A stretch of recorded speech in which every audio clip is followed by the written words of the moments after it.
þurfum við að taka svolítið hörðum höndum á Airbnb. Píratar felldu tillögu í kosningakerfi sínu að leyfa skuli akstur leigubifreiðar sem hlutastarf. Þetta þýðir að Píratar hafa í raun lagst gegn starfsemi Uber á Íslandi. Það bara ekki forgangsmál. Ég veit að það ekki forgangsmál, en hvort viljið þið það eða ekki? Hlutlaus. Okay. Það heldur betur búið að deila á ykkur fyrir afstöðuna til búvörusamninga.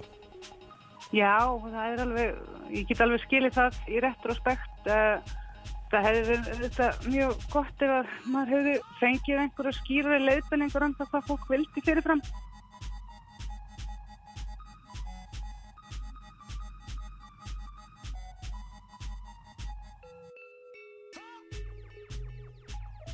Ég meina að tala að stefna á svona 40–50% atvinnuleysi sem yrði bara frábært.